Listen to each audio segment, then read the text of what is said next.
warahmatullahi wabarakatuh.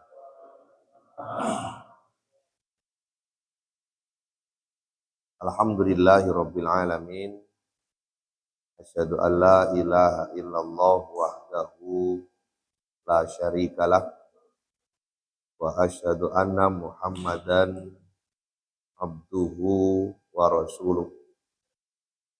Allahumma salli wa sallim wa barik ala nabiyyina Muhammadin wa ala alihi wa ashabihi wa man tabi'ahum bi ihsanin ila yaumiddin. Ya ayyuhalladzina amanu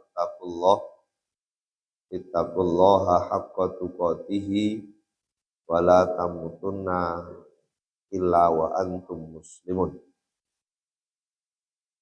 Ya ayyuhalladzina amanu ittaqullaha wal tanzur nafsum ma qaddamat lighadin wattaqullaha innallaha khabirun bima ta'malun. Alhamdulillah. Bapak Ibu hadirin jamaah salat maghrib yang dirahmati Allah Subhanahu wa taala, kita bersyukur pada Allah bahwa semua ketetapan dan peristiwa terjadi atas izin dan kehendak Allah Subhanahu wa taala, sehingga ma asaba min musibatin illa biidznillah. Tidak ada satu peristiwa kejadian yang terjadi kecuali atas izin dari Allah Subhanahu wa taala. Bahkan yang menimpa kita sekalipun la yusibana illa ma kataballahu lana. Kita tidak akan kena sesuatu, tidak ada satupun yang menimpa kita kecuali yang sudah ditetapkan. Itulah yang kemudian menjadikan kita tetap berada dalam husnudzon kepada Allah Ta'ala. Dan hari ini kita sudah masuk bulan Sya'ban. Mudah-mudahan kita senantiasa diberi petunjuk, keselamatan, dan kesehatan, terutama saat Ramadan tiba mendatang. Mudah-mudahan kita dalam kondisi sehat walafiat dan kita bisa sempurna melaksanakan ibadah di bulan Ramadan. Selesainya kita insya Allah mendapatkan ampunan dan kelak dimasukkan surganya Allah Subhanahu wa taala. Salam dan salawat mudah-mudahan Allah dicurahkan kepada Rasulullah sallallahu alaihi wasallam. Nah, sekalian, setelah sholat sunnah Jum'ah, kapan hari sholat sunnah Jum'ah, berikutnya adalah sholat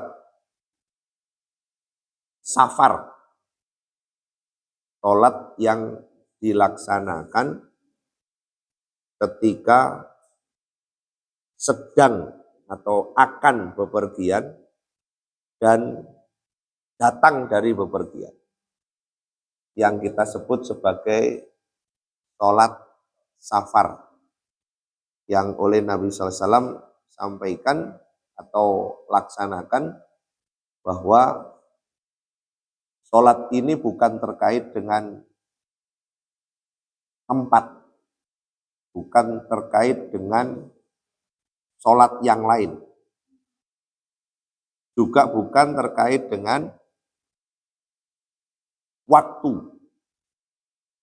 Akan tetapi hadis ini atau sholat ini dilakukan saat siapapun sedang atau hendak melakukan bepergian. Nah, pada saat seorang mau bepergian, Nabi Shallallahu Alaihi Wasallam menyaratkan bahwa bepergian itu bagian daripada adab, yang siapapun pada saat bepergian maka mendapatkan sebab untuk dimasukkan dalam uzur. Maka sholat dalam bepergian termasuk dibenarkan untuk mendapatkan rukhsah.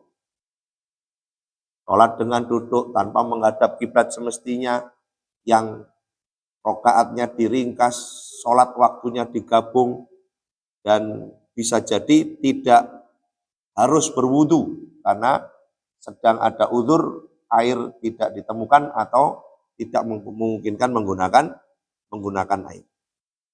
Nah, di antaranya yang disampaikan oleh sahabat Ka'ab bin Malik, karena Rasulullah SAW idza qadima min safarin bada'a bil masjidi falyarka'u fihi rakaataini summa jalasa linnasi.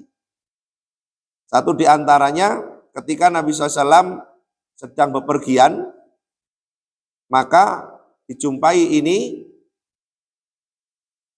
Nabi SAW sebelum masuk ke dalam rumah atau berkumpul kembali dengan orang-orang di mana mereka menyambut kedatangan Nabi, beliau masuk masjid dulu, kemudian melakukan sholat 2 rakaat. Bahasanya begitu. Di ayat yang lain disebutkan bahwa as-safaru qit'atun minal adab yamna'u ahadukum ta'amahu wa syarabahu wa naumahu. Jadi sebagian dari siksaan yang terjadi pada bepergian itu adalah karena orang itu pada saat bepergian makan itu bisa jadi tidak nyaman. Ya karena sedang bepergian. Tidurnya pun tidak terlalu nyenyak. Sehingga itu yang disebut sebagai mau piknik, mau bersenang-senang, mau bertamasya, yang namanya bepergian itu masih tetap menyusahkan. Walaupun bahasanya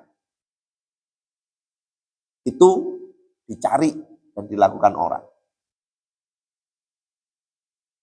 Nah, termasuk Nabi Shallallahu Alaihi Wasallam ketika ada dari sahabat Abdullah bin Mas'ud, ketika ada 2 orang laki-laki yang bertanya, ya Rasulullah, saya akan pergi ke Bahrain, apa yang harus saya lakukan? Maka Rasulullah SAW memerintahkan sholatlah 2 rakaat. Jadi ada perintah untuk mengerjakannya pada saat orang hendak bepergian. Jadi pada saat kita bepergian, misalnya keluar dari rumah, bismillahirrahmanirrahim, kemudian kita masuk masjid dulu sini, laksanakan sholat 2 rakaat, baru kemudian kita pergi masjid yang terdekat.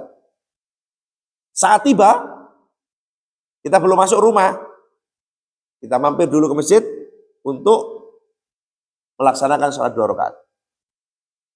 Kenapa ini dilakukan? Karena Nabi SAW dalam riwayat yang lain, bagaimana doa, Rabbi adkhilni mudkhala sidqin wa akhrijni mukhraja sidqin. Jadi pada saat berangkat, supaya tempat keluarnya itu tempat keluar yang mengantarkan kepada kebaikan, dan pada saat kembalinya pun tidak membawa keburukan dan akan disertai dengan kebaikan. Itu salah satu di antara fadilah atau faidah seorang yang melakukan sholat safar. Bagaimana kalau lupa? Tidak batal, tidak dosa. Maka ini masuk dalam kategori sholat sunnah. Jadi sholat safar itu prakteknya mau pergi, mampir dulu ke masjid, sholat 2 rakaat.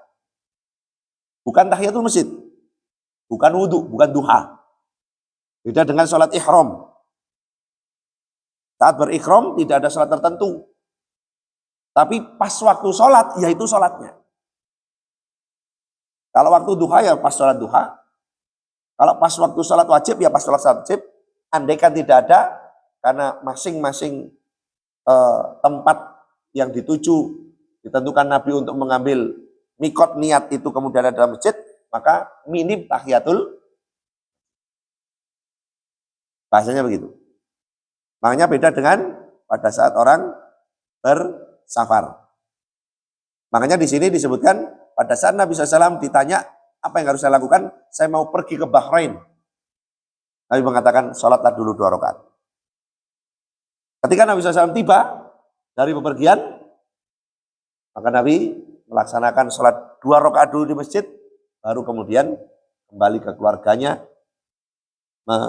bersama orang-orang yang menyambut beliau Shallallahu Alaihi Wasallam. Nah ini yang kemudian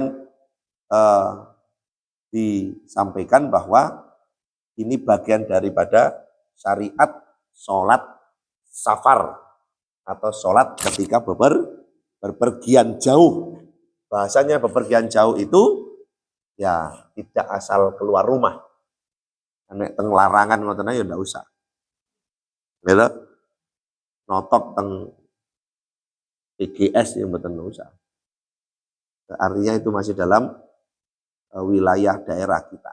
Walaupun kadang-kadang dalam hal safar itu kalau Imam Said Sabiq dalam Fiqhus Sunnah menyebutkan ada 20 pendapat. Saking banyaknya ada 20 pendapat yang menjelaskan tentang bagaimana sholat dalam keadaan safar itu. Tapi pada intinya siapa yang berniat untuk keluar dari daerahnya sudah disebut safar. Lu katanya sampai 80 kilo sampai sekian hari. Dan Nabi SAW itu domisili di Madinah. Itu sholatnya 4 rakaat. Di Bir Ali nggak sampai setengah jam. Itu sholatnya sudah 2 rakaat. Ya kan? Panjenengan yang pernah ihram gitu, dari Madinah ke Bir Ali bisa dicek di map itu nggak sampai setengah jam. Kendaraan ya, nggak sampai setengah jam. Nabi di Madinah sholatnya 4 rakaat, di Bir Ali di Dzul Khulaifah itu 2 rakaat saja. Itu artinya disebut bepergian. Maka dijumpai saat Nabi SAW perang Tabuk kurang lebih selama 21 hari. Beliau jamak qashar terus. 21 hari. Saat perang Tabuk. Jamak qashar terus. Makanya kadang-kadang ketika safar ini menjadi sebuah pilihan kalau boleh kita. Pilihan. Apakah boleh ngambil mukim saat safar? Ya boleh-boleh saja. Buktinya saya jangan misalnya mohon maaf sedang umroh. Ya, kira-kira sholatnya ke Masjidil Haram apa jamak qashar? Mukim apa bepergian? Ya kan? Misalnya nih, orang sedang umroh, di Masjidil Haram itu sholat jamaah di Masjidil Haram apa di jamak qashar? Jamaah. Padahal dia bepergian. Makanya kadang-kadang saya jenengan ini orang Indonesia. Tapi kalau rutenya Bapak-bapak jamaah kita akan ke Madinah dulu. Ngambil mikotnya di Bir Ali. Padahal Bir Ali itu untuk ahli Madinah. Kita dianggap sudah mukim di Madinah sehingga sudah bermalam di Madinah dianggap sebagai orang yang datang dan dari Madinah. Nah itu artinya kita sedang safar, sedang bepergian, tapi kita ngambil mukim. Tidak usah jauh-jauh. Kita ke Jakarta atau ke Malang, sedang pelatihan. Pelatihan kan ada jadwalnya. Isoma. Istirahat dulu apa sholat dulu? Istirahat dulu apa sholat dulu? Nah, sholat dulu berarti so'ima. Tuh. Lah gitu. Nah istirahat dulu isoma. Kalau sholat dulu, itu kan begitu. Iya kan? Nah ini artinya ada jadwal sholat. Ya sudah, saya tidak usah jamak qashar karena ada rundown jadwalnya sholat, ya sudah.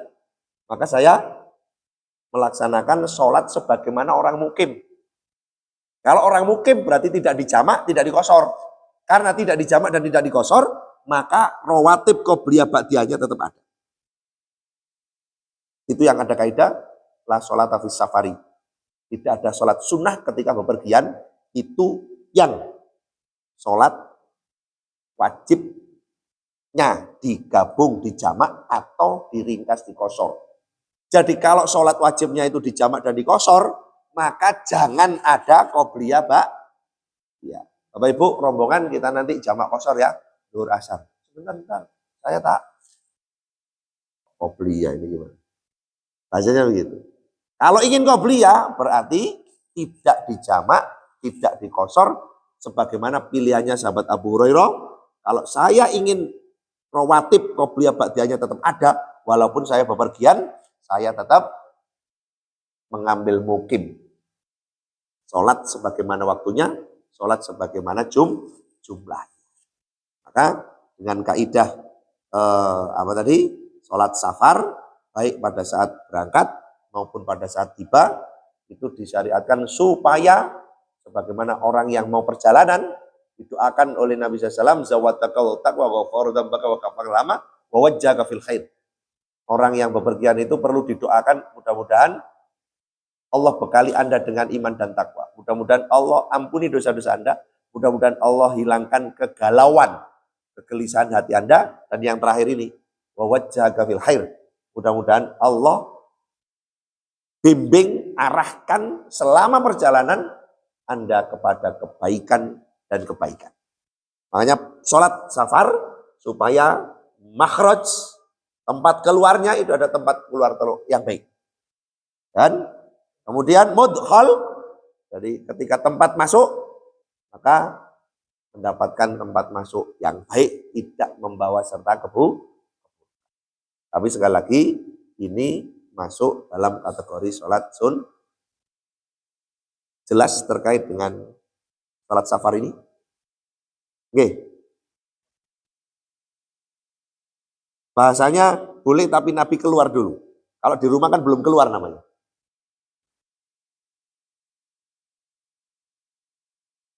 Bisa jadi begitu. Tapi syariat sholat safar itu setelah keluar dari rumah. Bukan sebelum. Setelah keluar dari rumah, Nabi mengambil tempat masjid untuk melakukan itu. Artinya sudah bismillahirrahmanirrahim. Kalau di dalam rumah berarti belum keluar. Bahasanya begitu. Tapi apakah kemudian dilarang? Wong sunnah. Enggak pun tidak dosa. Tapi prakteknya tadi begitu. Nabi ketika datang dari suatu perjalanan, masuk masjid dulu. Kenapa kok nggak ke rumah? Masuk masjid dulu, sholat baru masuk rumah. Perbuatannya Nabi begitu sehingga bagaimana kalau kemudian tahiyatul masjid dulu? Ya itu karena masuk masjid. Didahului tahiyatul sebelum duduk, kaidahnya begitu. Tapi karena ini mau sholat safar, ya maka setelah itu bisa sholat safar. Sama dengan ketika kemarin kita bahas tentang ini waktu cuma cukup 2 rakaat. Apakah qobliyah atau tahiyatul masjid? Subuh.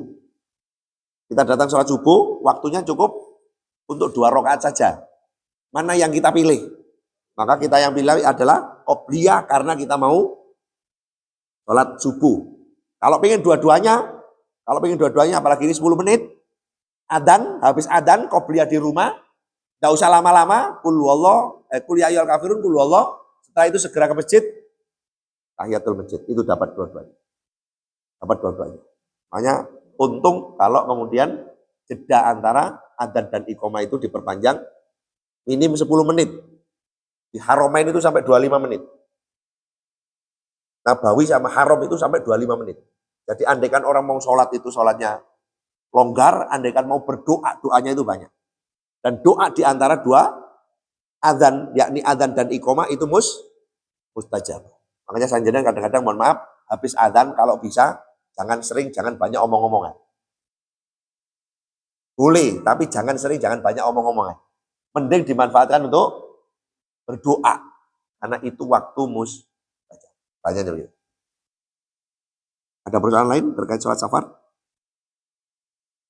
Kalau tidak, bergeser ke istikharah sudah kemarin ya?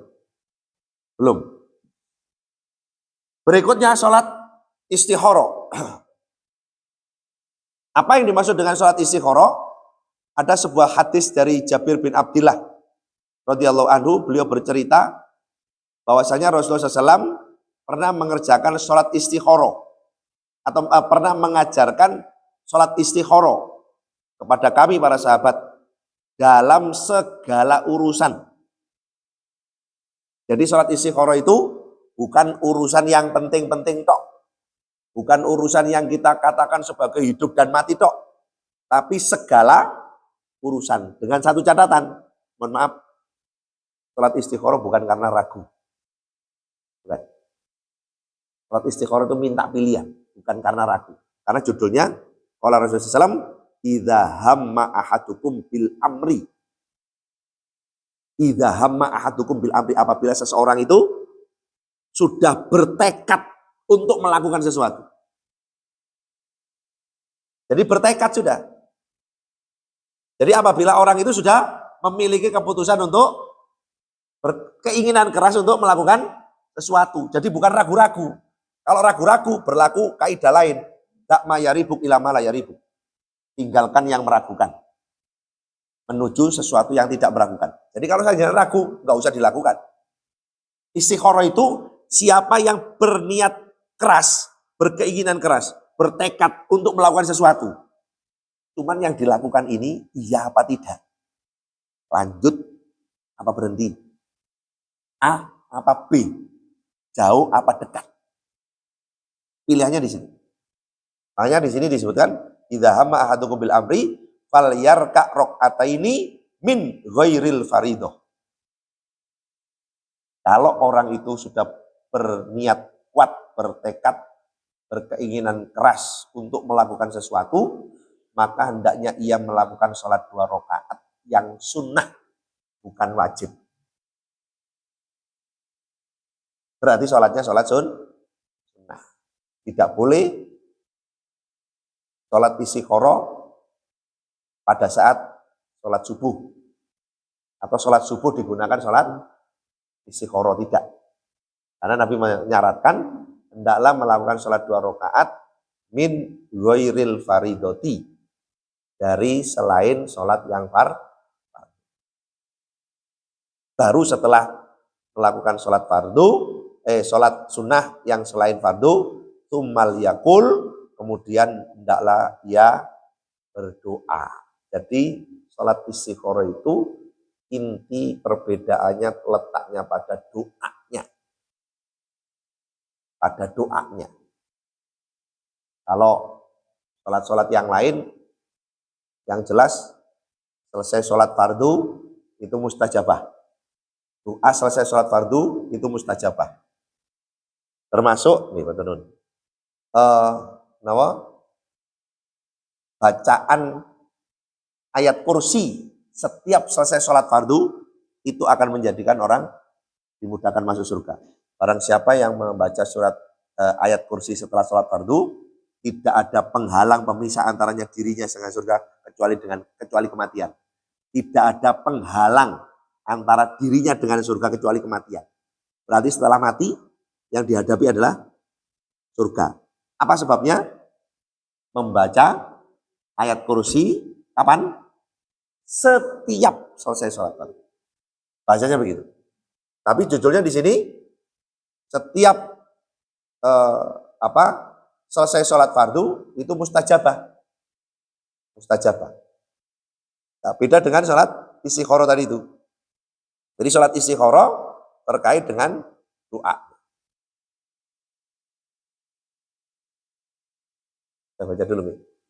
Bagaimana hukumnya sholat berjamaah yang mana imam sholatnya bacaannya tidak memenuhi hukum tajwid, terutama pada bacaan surat Al-Fatihah.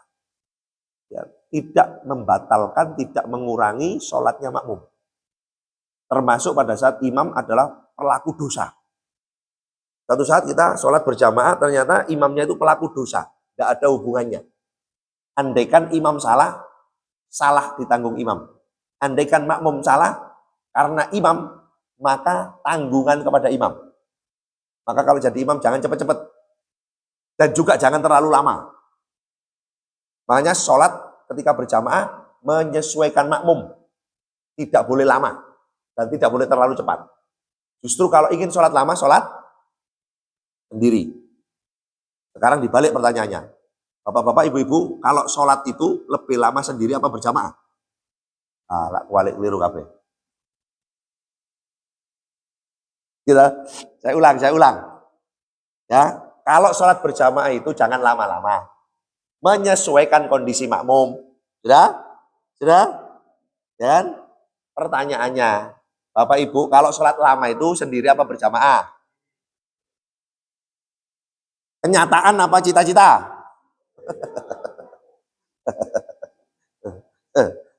Ya. Jadi kalau sholat sendiri itu silakan berlama-lama. Contoh, kita baca ayat kursi. Baca ayat kursi itu berapa? Berapa menit? Ada 1 menit? Nggak sampai ya? Kira-kira surat apa yang 1 menit? Betul. Tohina udah sampai 1 menit, Pak. Yang 1 menit, yang 1 menit. Idza zulzilat tadi 1 menit kira-kira ya? Nggak sampai ya? Misal. Ayat kursi lah, ayat kursi Al-Fatihahnya misalnya. Itu 1 menit. Ya kan? Nabi mensyaratkan kalau sholat itu, kalau bisa, rukuk dan sujudnya itu selama berdirinya. Berarti Al-Fatihah sama ayat kursi anggap 1 menit. Ya. Anggap 1 menit. Rukuknya 1 menit. Dalam 1 rakaat. Ya kan? Sujudnya berapa kali? 2 kali kan? Tiap sujud 1 menit. Berarti berdiri, rukuk, 2 sujud berapa menit? 4 kan? 4 kan? Itu 1 rakaat 4 menit. Kalau 4 rakaat harusnya. Tapi kadang-kadang kita 4 rakaat tetap 4 menit. Ya kan? 1 rakaat dihitung. Berdiri 1 menit, rukuk 1 menit, sujud 1 menit, sujud 2 kali 1 menit. Setiap rakaat 4 menit. Ditanya, 4 rakaat berapa menit, Pak? Ya tetap 4 menit. 12 terus, ya kan? Harusnya 4 rakaat itu 16 menit. Itu paling cepat. Kalau berdirinya 1 menit. Ya kan? Kalau berdirinya 1 menit. Makanya saya penjelasan, kalau sholat berjamaah, itu sholat yang menyesuaikan. Tapi kalau pengen lama, sholatlah sendirian. Pernah sholat 4 rakaat 1 jam? Belum pernah ya? Silakan dilakukan. Atau sholat 2 rakaat 1 jam. Enak sekali itu. Bacaannya apa? Ya baca berulang-ulang. Sak kesele. Rukuk sak linune. Sujud sak kerenyang-kerenyang. Iya.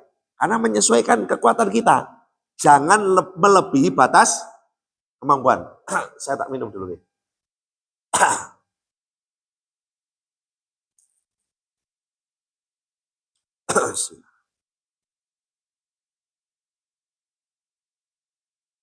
Jadi pada saat sholat berjamaah itu ju'ilal imamu liutama bi. Memang imam itu dijadikan untuk diikuti. Jangan mendahului imam dan jangan terlalu mengakhiri gerakan imam. Maka tadi kalau bagaimana sholatnya tidak memenuhi bacaan, dosanya tidak dosa makmum. Kesalahannya bukan kesalahan makmum, tapi itu kesalahan imam. Terus siapa yang bertanggung jawab? Apakah takmir? Iya. Yang bertanggung jawab memilih imam itu adalah takmir. Jadi takmir imam itu bukan karena usia. Bukan karena usia. Makanya suatu saat nyun sewu, saya jenengan tidak boleh malu ketika ada kegiatan tahsin bacaan Quran. Tidak apa-apa. Walaupun umur 50, 60, 70, monggo kita ngumpul kelompok-kelompok 5, 10 orang untuk ditahsin. Tahsinnya apa? Jangan tahsin Al-Quran. Tahsin juz amma. Yang kira-kira bisa dibuat bekal untuk ngimami. Kul huwallah sing bener. Ya wis niku. Sak wulan durung tentu mari kul huwallah sing bener iki. Gitu. Kadang-kadang kul huwallahu ahad. Enak salah tapi. Ya kan? Misalnya begitu. Jadi tahsin juz amma yang kira-kira dibaca untuk ngimami. Tidak apa-apa. Kita koreksi tidak apa-apa. Jangan kemudian kita merasa malu. Khawatirnya nanti tanggung jawab itu nanti ditanya di akhirat.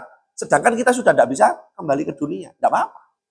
Kita lakukan ya yang sudah pandai, yang sudah bisa ngajari, kita datangkan. Dan nyun sewu, jangan menjadi abadi. Kalau sudah bisa ya berhenti sudah. Maksudnya sudah bisa berhenti. Maksudnya apa? Ya gantian jadi imam. Nah, kadang-kadang kita jadi imam itu royoan mundur. Kan begitu ya. Jadi supaya saya tidak mau riak dan saya tidak mau menonjolkan diri. Ya tambah tidak jelas sampai di sama campuran apa enggak. Sekali-kali ya digilir satu persatu kan begitu.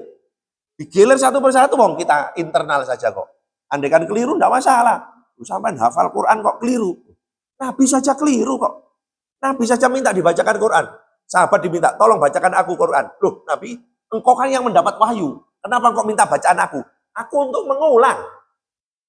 Jadi kalau salah itu enggak masalah. Hafal Quran kok baca Quran salah. Oh, namanya manusia. Bahasanya begitu. Maka itu yang kemudian harus cuman begini, Edin, kalau sudah ditentukan urutan imamnya, harus konsisten. Sebagaimana yang terjadi pada Nabi Shallallahu Alaihi Wasallam. Ketika Nabi SAW dinyatakan ada di rumah, sahabat Abu Bakar As-Siddiq, sahabat Umar, sahabat Utsman tidak mau. Nabi ada. Tidak mau, ditunggu sampai Nabi keluar. Tidak boleh komat dulu. Ini harus konsisten. Imam utamanya ada. Kemana? Masih wudhu. Tidak usah, kesuwen, tinggal. Jangan, tetap ditunggu. Baru kemudian Nabi keluar. Pernah suatu saat, karena beliau agak sakit, silakan dulu. Memberikan isyarat, baru. Kadang-kadang kita, di lingkungan kita kan begitu. Di tempat saya, di tempat jenengan sama. Imam utamanya A. Ternyata imam utamanya, mohon maaf, perutnya sakit ke toilet. Ditunggu apa ditinggal? Ditunggu apa ditinggal? Suwen wes tinggal. Padahal ada, harusnya ditunggu. Karena kita sudah sepakat bahwa selama beliau ada, kita nunggu beliau. Bahasanya begitu. Jangan kemudian karena kelamaan enggak, hanya ke toilet. Kecuali enggak hadir, enggak datang. Kayaknya kemarin sudah bilang kurang enak badan. Ya sudah. Nanti berikut. Gimana, Pak? Oke.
Oke.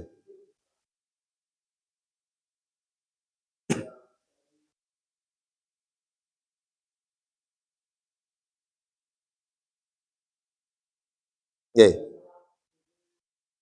Oke. Pertanyaannya kok bisa yang salah Al-Fatihahnya jadi imam itu siapa yang menentukan? Loh, makanya kan begitu. Enggak, bukan takmirnya kemudian di sini. Kita masuk sholat, adzan, ya kan? Adzan, kita tahu adzan, ya kan? Kita langsung belok ke masjid, ya kan? Ternyata kenyataannya begitu. Siapa yang menanggung kesalahannya? Beliau bisa jadi disuruh mundur ya nggak mau. Nah itu yang kadang-kadang kalau 1, 2, 3 itu tadi dipraktekkan, maka harusnya beliau diturunkan. Sholat sampean tidak sah, sholat sampean Al-Fatihah nggak benar, mudun, berani begitu. Bentrok, Pak. Maka ini yang kemudian bahasanya ju'ilal imamu liyutammabi, ketika imam itu dijadikan diikuti. Kalau salahnya imam, ada kategori dari hadis Nabi, salahnya imam tanggung imam. Bahkan kalau makmum salah karena salahnya imam, itu tanggung imam. Makanya imam bukan gelar kehormatan, imam sholat berjamaah, tapi tugas tanggung jawabnya berat. Gak gampang. Kalau kita sama-sama posisinya kita milih tidak jadi imam. Tapi habis ini jangan mundur semua ya. Mundur semua, gak ada jadi imam. Kira-kira begitu. Tapi bahasa pilihan fikih tadi itu ketentuan itu. Cuman latar belakang kenapa hari ini ada orang yang gak mau upgrade, bahasanya begitu. Bacaannya kurang benar. Kenapa kok gak ditahsin? Apakah dia merasa tua? Enggak benar. Sahabat-sahabat itu ada usia yang 50-an tahun, ya upgrade. Bacaan di-upgrade dengan orang-orang yang muda. Enggak apa-apa. Demi untuk supaya mencapai kesempurnaan. Tidak masalah. Gila.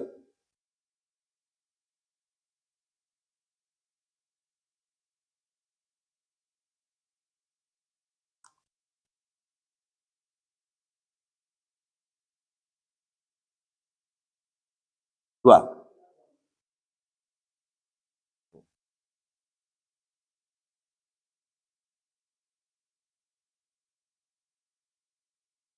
Ya, ya. Kadang-kadang memang kalau diurut dari sabda Nabi itu, imam yang pertama Al-Qur'annya. Kalau sama, ilmu hadisnya. Kalau ilmu hadisnya sama, masuk Islamnya. Baru kemudian umurnya. Jadi artinya, kalau umur itu kemudian di nomor sekian kan, sedangkan bacaan itu bacaan benar. Selama dia mukalaf, nggak main-main. Tamyiz, dia memiliki keseriusan. Jangan walaupun kecil dijadikan imam Allah, apa tinggal lari ya, itu bukan tidak boleh dijadikan imam kalau begitu. Tapi dia sudah serius. Kalau sholat itu mulai awal sampai akhir, dia ngerti kalau jadi imam tanggung jawabnya, maka itu dibenarkan. Buktinya sahabat-sahabat yang masih belia-belia diutus jadi imam oleh Nabi SAW. Jadi intinya standar ilmu Qur'annya. Makanya saya panjenengan, kalau seandainya kemudian ada masjid, ada musola, ya kita perlu programkan bahwa jamaahnya itu harus benar bacaan Qur'annya. Supaya kapan-kapan kalau ditunjuk jadi imam, ya standarnya sudah benar.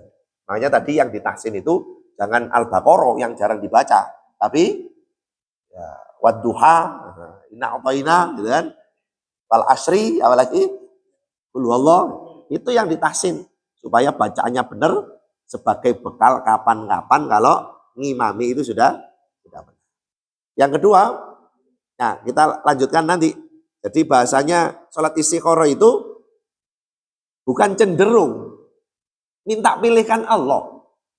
Jadi kalau minta pilihkan Allah itu ya sudah terserah Allah.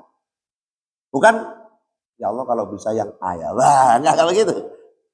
Saya kok kepingin yang ayah Allah. Dan ridho ya Allah. Enggak begitu. Enggak begitu. Allahumma ini astahiruka. Ya Allah saya minta pilihkan. Bi ilmika. Dengan kapasitas semua ilmu yang engkau miliki. Berarti kita enggak punya ilmu. Minta pilihkan Allah. Wastaqdiruka bi qudratika. Ya Allah, tetapkan takdir sebagaimana kehendak yang terbaik milik engkau. Was'aluka min fadlikal azim. Saya minta dari karunia yang engkau miliki yang maha besar. In kunta ta'lamu anna hadzal amra khairan li, ya gitu. Wahai Allah, jika engkau mengetahui bahwa perkara ini mau A tok, mau AB, mau ABC, terserah. Kalau memang itu lebih baik untukku, untuk agamaku, untuk dunia, untuk akhiratku, baik dalam waktu pendek, ajili wa ajilihi, fakdurhuli. Baik dalam waktu pendek atau jangka panjang, maka tetapkan ia untukku. Wa yasirruhuli, dan mudahkan ia untukku. Pilihannya begitu. Jadi kalau bisa, tidak berat sebelah. A, B, ya Allah, saya mau menikah. A dan B. Kalau bisa yang B ya, nggak begitu Pak. Kalau bisa yang B ya, kayaknya kok sip yang B itu. Nggak begitu, nggak begitu. Bisa jadi Pak, bisa jadi hasil istikharahnya itu bukan A, bukan B, E, bukan A, bukan B, E. Karena apa? Menurut Allah yang terbaik dan tidak harus melalui mimpi nanti. Tidak harus mimpi. Ternyata mohon maaf, yang diistikhari AB. Nah, yang muncul tonggoi. Yang muncul tonggoi dalam mimpi itu. Berarti aku kudu rabine tonggoi. Enggak. Tidak harus yang muncul di mimpi itu yang hasil dari istikharah itu yang terjadi. Ya. Yang hasil dari istikharah itu yang terjadi. Walaupun harus melewati berbagai macam rintangan. AB mudah, ternyata dipilihkan oleh Allah Ta'ala E. Ya, misalnya E, tapi mengalami kesulitan dulu. Ya, keluarganya tidak restu, keluarganya dia tidak restu. Awalnya. Akhirnya apa? Dia berjuang untuk mendapatkan. Nah, kira-kira begitu. Hasil akhir, ujung endingnya setelah terjadi semuanya ridho dan itu yang terbaik. Bisa jadi begitu. Makanya istikharah tidak boleh berat sebelah. Serahkan kepada Allah mana pilihan yang Allah yang terbaik. Seandainya kemudian yang dipilihkan tidak sesuai, wala rongono lapo istikharah. Lah kok sing dikekne Allah kok sing iku. Gak cocok. Jangan begitu, Pak, jangan begitu. Mari istikharah tiba yang terjadi yang tidak dikehendaki. Aduh lah, apa istikharah iki? Lah kok malah sing iki ya. Dikarepno sing iki kok sing iki. Enggak boleh begitu. Enggak bisa. Jadi kalau sudah kepada Allah itu bacanya begitu. Nah, 2, 3 lagi. Lebih utama mana? Setelah itu menunaikan sholat wajib, kita zikir dulu, atau sholat ba'diyah. Lebih utama mana? Zikir dulu atau ba'diyah. Ya bahasanya tidak utama dan mana yang dipilih. Wong Nabi setelah sholat itu zikir. Cuman kalau diharomain, zikirnya pendek, habis itu sholat jenazah. Baru ba'diyah. Ba'diyah dulu tidak nutut. Di Masjidil Haram itu, Pak. Mesti. Habis assalamualaikum, paling ya astagfirullah. Ayat kursi cukup. Baru as-salatu alal amwati yarhamukumullah. Itu sudah. Orang yang mau ba'diyah baru dapat 1 rakaat sana. Allahu Akbar. Walaupun tidak harus diikuti karena itu salat sunnah. Tapi urut-urutannya monggo mana yang dipilih. Kalau ini zikir dulu baru ba'diyah. Bahkan Nabi SAW pernah kita sampaikan waktu di ruangan dulu itu, ba'diyahnya Nabi yang di rumah itu ba'diyah maghrib pernah di rumah, ba'diyah isya pernah di rumah, ba'diyah jum'ah itu di rumah. Jadi habis sholat pulang Nabi itu. Ba'diyahnya di rumah. Cuman kalau ba'diyah di rumah jangan diselai dengan kegiatan yang lain. Mangan dile atau umbah-umbah dile atau nelpon dile sampai setengah jam baru enggak bisa. Yang boleh menjadi jeda kalau pulang ke rumah ternyata wudhunya batal, wudhu lagi. Dengan wudhu lagi karena memperbarui wudhu untuk bisa melakukan sholat ba'diyah. Itu masih boleh. Tapi kalau aktivitas yang lain sudah tidak lagi disebut ba'diyah. Bagaimana urutan zikir sesuai dengan tuntunan Rasulullah? Ya gitu. Astagfirullah dan lain sebagainya. Ada model macam-macam. Termasuk tadi, jangan meninggalkan ayat kursi kalau bisa. Jadi masing-masing itu ada fadilahnya. Subhanallah, alhamdulillah, akbar 33 kali itu ada fadilahnya. La ilaha illallah, la syarikalah, masing-masing ada fadilahnya. Termasuk baca Quran. Ya kan? Bukan hanya ayat kursi, ya kan? Baca Al-Baqarah dan lain sebagainya. Itu termasuk qul huwallahu ahad. Ya kan? Al-Ikhlas dan Muawwidzatain itu ada masing-masing. Tapi kalau seandainya kita tidak lengkap, tidak sempurna, maka itu tidak menjadi kesalahan dan dosa. Nah, bahasanya Nabi yang terakhir, ketika orang itu sudah melakukan doa istikharah, yang tadi saya sampaikan, habis sholat 2 rakaat kemudian istikharah, maka dia tunggu hasilnya. Dan yang disebut amri tadi itu boleh menyebutkan orangnya, perkaranya, tempatnya, tempat kerjanya, kotanya, monggo. Apapun yang dimaksud boleh dimasukkan dalam doa istikharah. Tapi yang pasti doa istikharah tidak boleh berat sebelah dan sholat istikharah diserahkan kepada Allah dan tidak selalu sekali langsung dapat. Bisa 2 kali, bisa 3 kali, bisa berkali-kali. Sesuai dengan yang kita. Insya Allah sampai di situ dulu 2 pembahasan sholat safar dan sholat istikharah. Terima kasih, mohon maaf. Subhanakallahumma wa bihamdika asyhadu an la ilaha illa anta astaghfiruka wa atubu ilaik. Alhamdulillahirabbil alamin. Assalamualaikum warahmatullahi wabarakatuh.